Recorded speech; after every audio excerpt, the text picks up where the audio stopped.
बच्चों, आज हम लेखांकन समीकरण अकाउंटिंग इक्वेशंस के बारे में पढ़ेंगे। बच्चों जैसे हमने पिछले चैप्टर में हमने देखा बैलेंस शीट क्या होती है।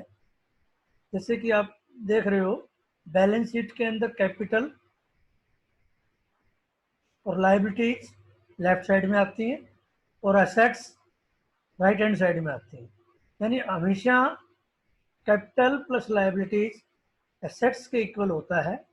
जैसे इस एग्जांपल में हम देख रहे हैं, कैपिटल 60,000 है, लायबिलिटीज 40,000 है और एसेट्स के अंदर आप देख रहे हैं cash and bank, debtors, stock in trade, furniture, machinery, building, इन सब का जोड़ 1,00,000 रुपये है।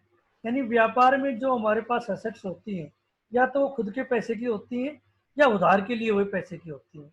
जो खुद का पैसा है, व्यवसायी ने जो खुद अपना पैसा लगाया हुआ है, उसको हम कैपिटल बोलते हैं। और जो पैसा दूसरों से उधार लिया हुआ है, उसको हम लायबिलिटीज या क्रेडिटर्स या बैंक ओवरड्राफ्ट के रूप में होते हैं। अब अकाउंटिंग इक्वेशंस और लेखांकन समीकरण का इसके ऊपर क्या असर पड़ता है, आप देख रहे हैं कि कैसे इसके ऊपर असर आता है। जैसे कि सभी स्थिति के अंदर कोई भी सिचुएशन हो, हमेशा एसेट्स, लायबिलिटीज और कैपिटल के इक्वल होता है। जैसे यहाँ देखें आप, एसेट्स, लायबिलिटीज और कैपिटल। एसेट्स 1,00,000 रुपए हैं, लायबिलिटीज 40,000 है और कैपिटल 60,000 है। बट टोटल जो सम है वो आप देख रहे हैं कि हमेशा इक्वल रहता है। ऐसे ही सिचुएशन को हम लायबिलिटीज और ये कैपिटल को हम इधर ले जा सकते हैं, यानी liabilities equal to assets minus capital, या हम लायबिलिटीज को एसेट्स की तरफ ले जाएंगे तो कैपिटल हो जाएगा एसेट्स माइनस लायबिलिटीज। यानी अकाउंटिंग इक्वेशन हमेशा बैलेंस रहती है। अब हम जैसे कि अब देखते हैं, कुछ एग्जांपल लेते हैं। मान लीजिए गोपाल ने एक व्यवसाय आरंभ किया। पहला एक लेन देन है, गोपाल ने 75,000 रुपए की पूंजी लगाकर व्यापार आरंभ किया। यानी गोपाल 75,000 रुपए की पूंजी लगाए तो व्यापार में क्या आया बेटा, एक तो कैश आ गया, और क्योंकि जो व्यवसायी खुद पैसा लगाता है उसको हम क्या बोलते हैं, कैपिटल। तो assets is equal to liabilities plus capital होता है। तो हमने लेफ्ट हैंड साइड में लिखा है assets is equal to liabilities plus capital. Liabilities में हमारे सारे क्रेडिटर्स आएंगे, कैपिटल में जो मालिक ने जो पूंजी लगाई है वो आएगी, और एसेट्स में कैश, मशीनरी, स्टॉक, ये सारी चीजें किसमें आएंगी, एसेट्स।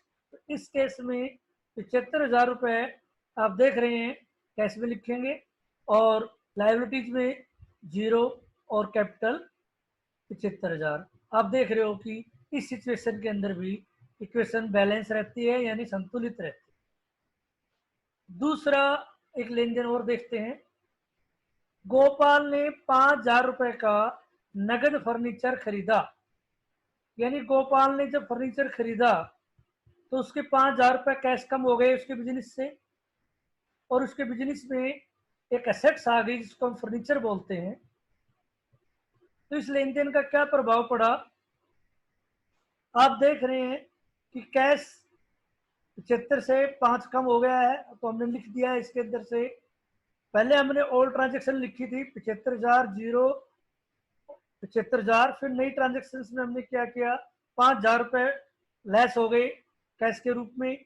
फर्नीचर हमारे पास 5,000 रुपए का आ गया, और इधर देखेंगे लायबिलिटी ना कम हुई ना ज्यादा हुआ, ना ही हमारी कैपिटल कम हुई और ज्यादा हुई। और इसका हम सम करेंगे, यानी 5,000 सब्ट्रैक्ट हुए थे 75 में से, तो ये 70 हो गए, और ये 0 फर्नीचर था पहले हमारे पास, 5,000 जुड़ गया तो ये 5,000 हो गए। और इस प्रकार ये इक्वेशन अब भी बैलेंस है, 70 + 5 = 75। एक और लेन देन देखते हैं। गोपाल ने 20,000 रुपए का माल नगद खरीदा। इस लेन देन से व्यापार को संपत्ति के रूप में माल प्राप्त हुआ और उसका कैश कम हो गया, यानी रोकड़ उसकी कमी हो गई, और उसके पास, क्योंकि उसने नगद माल खरीदा, उसके पास गुड्स आ गई एसेट्स के रूप में। इस लेन देन का क्या प्रभाव पड़ा? पहले हम जो ऊपर वाली ओल्ड इक्वेशन है उसको लिखेंगे, यानी कैश 70,000, फर्नीचर 5,000। ओल्ड इक्वेशन को एज इट इज लिखेंगे जो ऊपर हमने लिखी है। उसके बाद हम नई ट्रांजेक्शन में क्या करेंगे? कैश हमारा 20,000 कम हो गया है,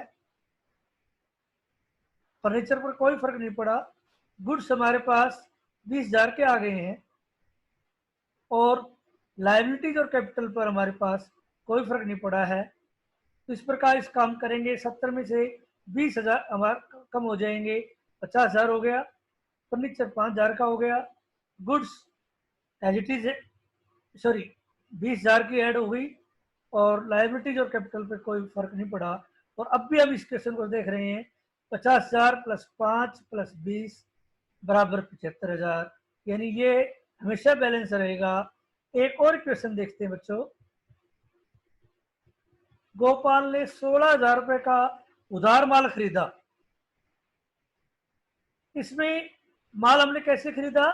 उधार खरीदा बच्चों, तो हमारा कैश कम नहीं हुआ, जबकि गुड्स हमारे पास 16,000 की आ जाएंगी। ये हमने उधार खरीदा तो हमारी लाइबिलिटी बन गई, ये हमें देने पड़ेंगे, तो लाइबिलिटी साइड में हम क्रेडिटर्स में लिख देंगे 16,000, और फिर ये ऐड हो जाएगा। और इस प्रकार हम देख रहे हैं कि ये 50 का 50 है, फर्नीचर 5,000 हो गया, 20 में 16,000 हमारे गुड्स ऐड हो गए 36,000, और इधर हमारा क्रेडिटर्स ऐड हो गए 16,000, और कैपिटल एज इट इज है, इक्वेशन फिर बैलेंस है। इस प्रकार आप अकाउंटिंग इक्वेशंस बच्चों खुद प्रैक्टिस कर सकते हो। Thank you. और ये सारे लेन देन आप आगे करेंगे, करके देखेंगे आप। मेरी पूरे लेन देन 6 लेन देन हैं, ये सारे लेन देन आपको करके देखने हैं, फिर हम नेक्स्ट क्लास में आगे देखेंगे। Thank you.